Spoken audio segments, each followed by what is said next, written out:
This is actually not a particularly unusual question. It's asking some very standard things, actually. So, many of you did struggle with it, those of you who attempted it. So, law question 11 is about the Fisher model of consumption choice. So, just like you can't understand the Solow model without understanding the Solow diagram, there's basically one diagram for the Fisher model. If you understand it, you can do almost anything with it. If you don't understand it, then you're in trouble if you try to attempt a Fisher model question. So you really need to get to grips with that diagram if you're going to tackle this type of question. So let me put to one side the assumptions for a minute. I can give you a list of those assumptions if you want them. But let's just get to grips with understanding the diagram.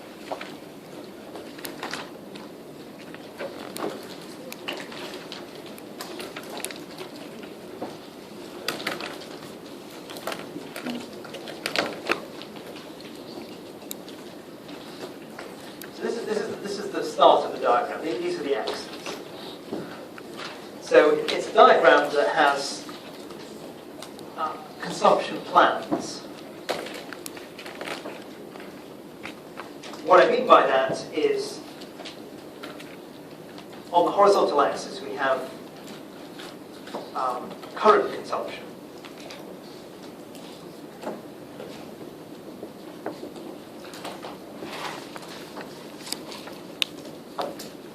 So the 1 below the C refers to current. And on the horizontal axis, on the vertical axis, we have future consumption. The 2 subscript here means the future.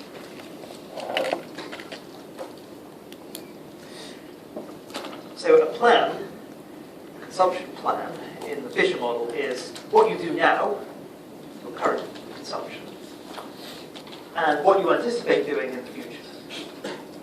Of course, to collapse everything just to 2 numbers is a gross simplification of reality, but that's how it's going to be in this analysis. So the current time period and everything about what's going to happen in the future is summarized just by 1 number. This is your average consumption in the future.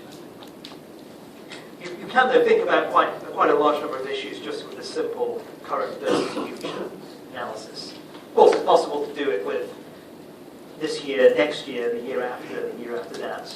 You can subdivide time into as many periods as you like, but current versus future is sufficient for our purposes. So, any dot in this, any point in this space tells you your plan. Now, what you consume, future what you consume. Horizontal coordinate, vertical coordinate. It basically resembles the diagram you'll have seen in micro, where you have consumption of 1 good on the horizontal axis, consumption of food, and on the vertical axis you have consumption of another good, drink. And then a consumption bundle is a consumption level of each of those goods. It's helpful to think of this as the same type of exercise, except the distinction between the goods is now the time when you consume. This is like all consumption of all goods currently, this is consumption of all goods in the future. Now, just like micro, there's the idea there's a constraint. You can't, of course, pick a point far off in a sort of northeasterly direction in this picture. That would give you a lot of satisfaction and material satisfaction, but you won't be able to afford it. So we have to indicate what you can afford. You have to have a budget line. So what does a budget line look like? A budget line, of course, is going to be downward sloping. The more you have of one thing, the less you get of other things. Here's a budget line.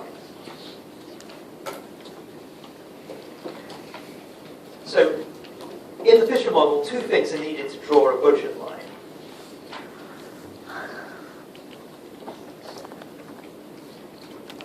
Obviously, you need to know what your income is. It's the first thing you would think of in working out a budget.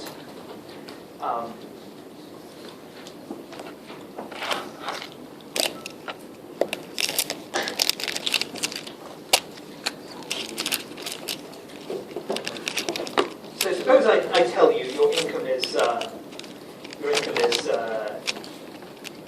Y1. That's your current income.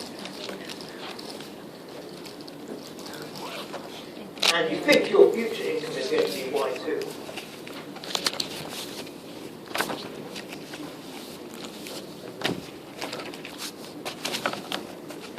I'm claiming that that point, coordinate Y1, Y2, must be on the budget line. Why? Because the easiest possible consumption plan for you to achieve is you take your pay packet every month or every year and just spend everything. So if your pay is low, you consume little. If your pay is high, you consume a lot. You can obviously do that. Nothing can stop you doing that. It's feasible for you to choose. It generally won't make sense to do that, but you could do that. So that's why we know this income point is always on the budget line. You can choose any of these points, but I know for sure you can pick that one. Now, what else do I need to know to draw a budget line? I know one point on it, this point. Of course, I need to know what slope the line has. If it's a straight line, and I tell you this point's on it, and if I then tell you the slope or the gradient, you've drawn the line. There's nothing more to say. So we just need to know the gradient of the line. In microeconomics, what would be the gradient of the budget line? It's how much one good costs relative to the other. So it's the price of current consumption in terms of future. It's the price of the good on the horizontal axis in terms of the good on the vertical axis. So if it was food on the horizontal axis and drink on the vertical axis, the slope of the budget line micro would be the price of food relative to drink. So the number of cans of Coke you have to sacrifice for every Big Mac you buy or whatever it is you eat. So in our terms, we're thinking current versus future. What would be the price, the relative price, for saying how much current consumption costs you in terms of future consumption? So for food and drink, you buy a Big Mac, you buy a Big Mac, you can't afford to buy a can of Coke anymore. That will be slope -1. Price 1 for 1. They have the same price. If you lost 2 cans of Coke, the slope would be -2. You're sacrificing 2 units of drink for every unit of food. We're thinking how much future consumption is sacrificed when you have more current consumption. How would you work that out?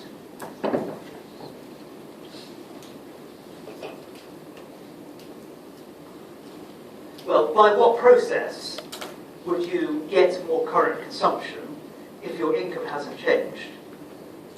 Borrow. Either you save less if you were saving already. So your income, the amount coming in is unchanged. You want to spend more now. You reduce your savings. Or if you don't have any savings, you do what?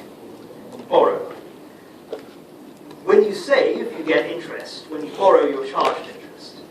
So it's not simply that if you save 1 unit less, you lose a unit of spending power in the future. You lose more than that again.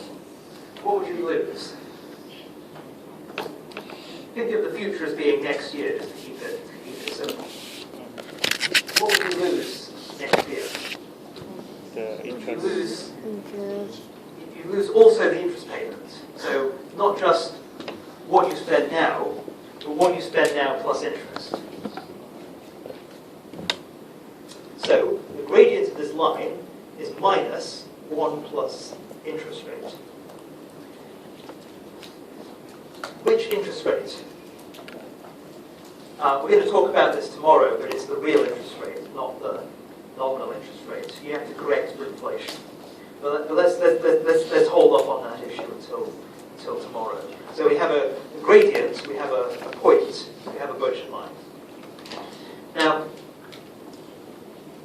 many answers I saw to this question simply missed out the next crucial step in using this model, which is not just to say what you can do, but to say what you want to do.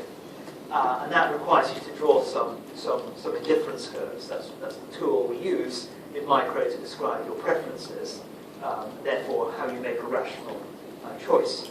So what do indifference curves look like? They really are curves this time, so this, for once it deserves its name. They are sort of convex-shaped lines coming down like this, for instance. This would be a set of indifference curves.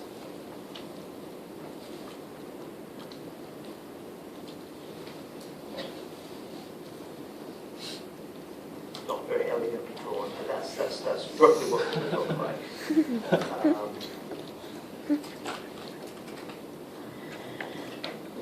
So, the idea behind indifference curves is that every point on an indifference curve is equally good in terms of the outcome for the household consumer. Higher indifference curves are better than lower ones. So the goal is to get onto the highest one. Of course, though, you can't go over the budget line. You can't spend more than your total income. Not just income now, but you take an account of the possibility of borrowing against income in the future. That's why the future income is relevant also for the position of the budget line. You can freely save and borrow in this model. So taking that into account, you can't go above the budget line. If you want to get onto the highest difference curve, that would put you at a point like this as your optimal consumption plan. So you call that C1 star and C2 star.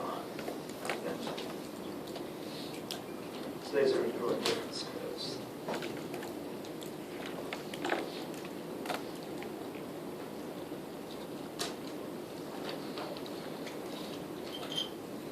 Okay, so that's the Fisher model. The implicit assumption here, of course, is that people are forward-looking, that the future, of course, in reality is not known, so you need to form expectations. It's a lot more complicated than this diagram really makes it seem. If you're choosing between a Big Mac and a can of Coke, you know what the prices are. Here you don't know what the real value of your savings is going to be in the future. You don't actually see the real interest rate. You don't probably know what your income is going to be in the future. So actually doing this means thinking very carefully about your expectations. So it's actually making some quite strong assumptions about people's rational behaviour. But that's as it is. That's what we're doing here. The other big assumption is that you can save and borrow freely. That if you want, you can consume here and basically devote your entire future income to repaying debt. The banks would be willing to let you do that if you wanted to do that. Probably they're not. Real world banks wouldn't allow you to do that. For reasons we don't have time to go into, but probably obvious to you anyway. But in principle, you really can borrow against the entire future lifetime income if you wanted to spend it all now. You generally wouldn't want to anyway, so that may or may not be important in practice. But in general, there's no restriction on saving and borrowing other than the lifetime income. The interest rate that you borrow at is the interest rate you save at. Again, that's pretty unrealistic, but that's what we are going to assume. And that's about it. Forward-looking, rational behaviour, no restrictions on saving and borrowing. Those are the key assumptions. Okay, so what's the effect of a temporary increase in income? What does temporary mean? To be precise, something that's temporary is something that happens now, but it's not going to happen in the future. That's what the word temporary means in this context. So it means that, for instance, Y1 is now higher, but not Y2. So the income point moves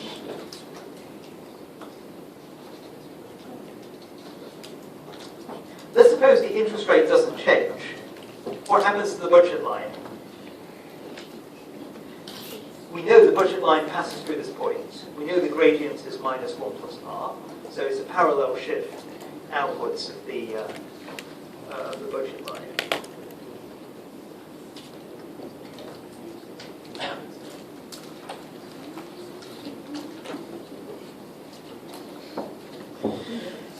What will happen to your consumption plan?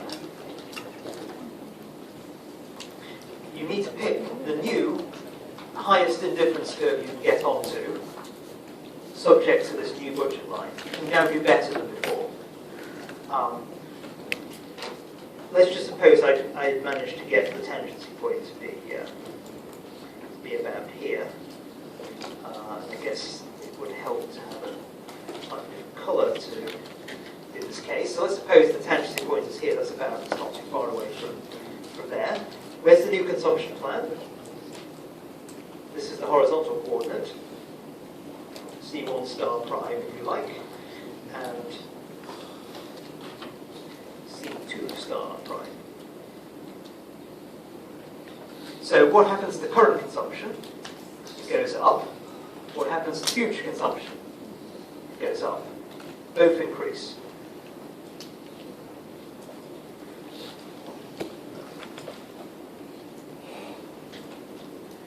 That means, of course, saving must rise. Why does saving rise? Because we know income has gone up by this amount, which is larger than how much consumption has gone up by, which is that amount in income increases in green, increase in current consumption is in red. Red increase is smaller than green, therefore saving, the difference between the two, has gone up.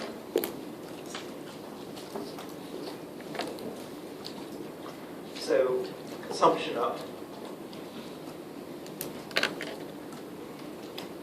saving up. The reason saving up is going up, of course, is to consume in the future.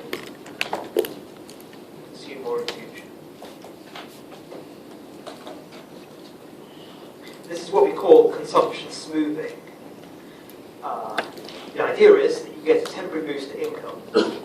Your preferences say you like future and current consumption. Therefore, a rational person won't just blow the entire increase in income in one go. They'll keep some of it saved and use it in the future. That's what we call consumption smoothing. It means, of course, that the marginal propensity to consume is less than 1. You haven't used the entire increment of income to spend straight away. That's part A of the question. It's really bread and butter issue in the Fisher model. There's nothing special here.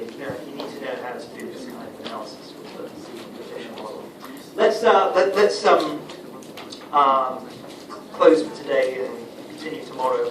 I don't have much time to answer any questions now, but there will be plenty of breaks as there were today and tomorrow if you want to ask questions. But I probably got 1 minute to answer your questions. But anyway, I'll see you tomorrow.